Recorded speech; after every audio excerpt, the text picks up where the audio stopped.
अस्सलाम वालेकुम फ्रेंड्स, उम्मीद है आप खैरियत से होंगे। आप देख रहे हैं फाइनेंस एक्सपर्ट।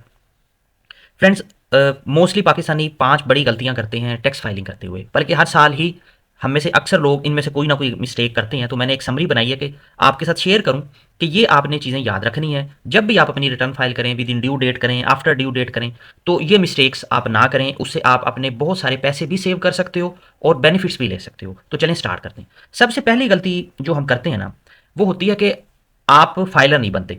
देखें, अगर आपके बैंक में ट्रांजैक्शंस हो रही हैं, आपने कोई प्रॉपर्टी की सेल परचेज करनी है, आपने कोई गाड़ी परचेज करनी है, तो फिर आपको फाइलर होना ही चाहिए। उसके लिए ये ज़रूरी नहीं है कि आप कहें कि मेरे पास बहुत ज़्यादा इनकम आएगी या प्रॉफिट्स आएंगे मैं तभी फाइलर बनूंगा। हमें बाज़ दफ़ा अपने बेनिफिट के लिए भी फाइलर बनना पड़ता है।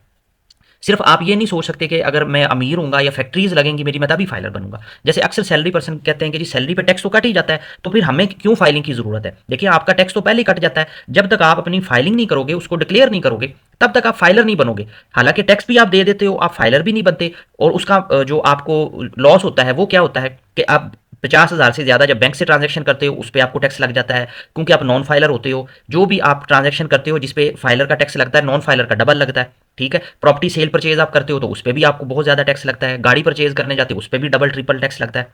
आपने कोई वीज़े के लिए अप्लाई करना है, लोन के लिए अप्लाई करना है, तब भी प्रॉब्लम होती है। तो अगर आपका कोई ऐसा काम है जिसमें बैंक इन्वॉल्व हो रहा है, आपने प्रॉपर्टी सेल परचेज करनी होती है, गाड़ी शाड़ी है आपके पास, तो फिर आपको फाइलर होना चाहिए। फिर इसका फ़ायदा है। हाँ, अगर आपकी कोई बैंक में ट्रांजेक्शन नहीं है, कोई आपने प्रॉपर्टी नहीं लेनी, ठीक है, थोड़ा सा काम है, कैश का काम है, फिर बेशक आप ना फाइलर बने, जैसे कर रहे हैं वैसे करते रहें। दूसरी जो गलती हम करते हैं ना, जिस पे हमारा ज़्यादा लॉस होता है, वो होता है कि हम अपने विद होल्डिंग जो टैक्सेस होते हैं ना, उनको प्रॉपर्ली क्लेम नहीं करते। ठीक है, जैसे आप अगर सैलरी पर्सन हो तो सैलरी पे टैक्स की डिडक्शन हो रही होती हैं। आप अपने एम्प्लॉयर से अपना टैक्स सर्टिफिकेट लो कि जी पूरे साल का मुझे सर्टिफिकेट दें, और रिटर्न फाइल करते हुए उस टैक्स को क्लेम करें, ताकि आपकी वाइट मनी बने। इसी तरह बैंक प्रॉफिट्स पे, यूटिलिटी बिल्स पे, जैसे कि आप जो मोबाइल की सिम यूज़ करते हो उसके ऊपर आप जो भी लोड करते हो, आपका इनकम टैक्स डिडक्ट होता है उसमें से, वो आप अपने रिटर्न में क्लेम कर सकते हो। मतलब ये कि आपको एक्स्ट्रा पेमेंट नहीं करनी पड़ेगी, आप उसको यूज़ कर सकते हो।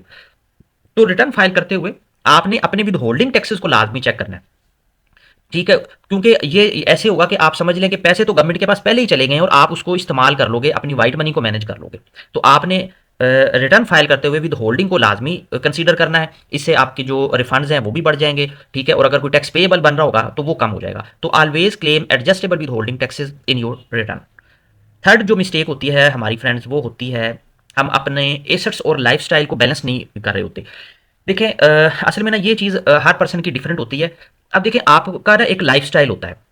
तो जब हम अपने क्लाइंट्स की रिटर्न फाइल करते हैं ना, तो हम देखते हैं कि इनका लाइफस्टाइल क्या है और इनकी रिटर्न इन्होंने कैसे डिक्लेयर करवानी है। तो फिर हम उसके मुताबिक उसको एडजस्ट करते हैं। अब एक पर्सन है जिसके नाम पे 4 गाड़ियां आ रही है, और वो अपने पर्सनल एक्सपेंस शो करे पूरे साल के 5 लाख, ठीक है, इनकम शो करे 8 लाख, तो वो समझ ही नहीं आता कि एक बंदे के पास 5 गाड़ियां और इनकम उसकी इतनी आ रही है। कहने का मतलब ये कि आपने अपना जो लाइफस्टाइल है उसको अपनी रिटर्न के साथ मैच करके डिक्लेयर करना होता है, कि देखने वाला जब उसको रीड करे या ऑडिट करे तो उसको पता हो कि हाँ जी, इसके जितनी इनकम आ रही है ना, तो उसका लाइफस्टाइल उसको जस्टिफाई कर रहा है। ये नहीं है कि इनकम आपने डिक्लेयर की हो 10 लाख और पूरे साल में आपने यूके के 2 ट्रिप लगा लिए हो। ठीक है, एफबीआर के पास ये इन्फॉर्मेशन जा रही होती है। तो ये जो चीज़ें होती है ना, ये फिर आपको ऑडिट की तरफ लेके जाती है।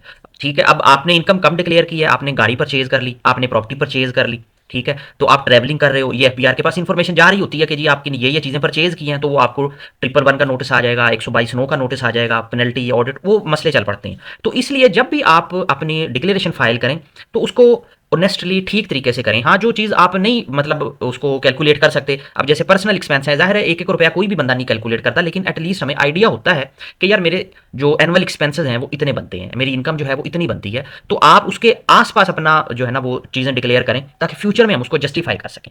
जी, फोर्थ जो मिस्टेक है जो हम ज़्यादा कर रहे होते हैं, वो है कि हम लेट फाइलिंग कर रहे होते हैं। देखें, जब डेट स्टार्ट होती है ना फ्रेंड्स, अब हमारा तो ये काम है, हमें तो पता है ना, जुलाई में स्टार्ट होती है डेट, नॉर्मली 10 से 15 जुलाई में के बाद फाइलिंग स्टार्ट हो जाती है।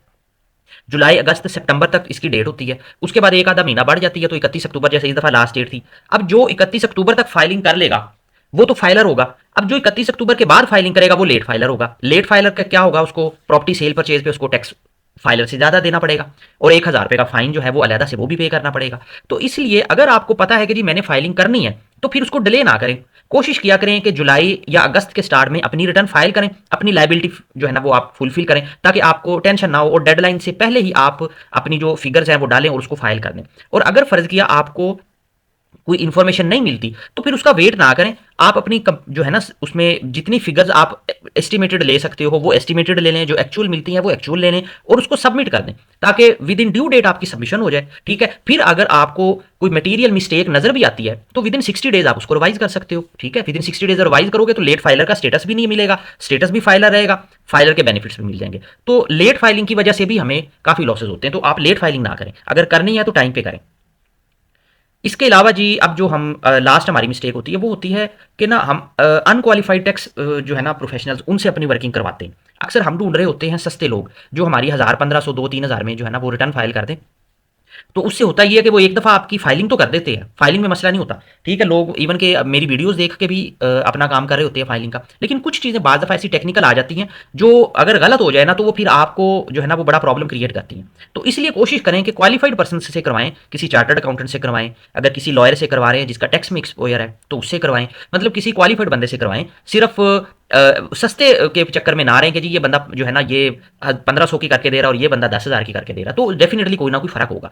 तो कोशिश करें कि किसी क्वालिफाइड बंदे से अपनी रिटर्न फाइल करवाएं, ताकि बाद में अगर कोई नोटिस आए तो वो उसको जस्टिफाई करे और आपको हेल्प आउट भी करे।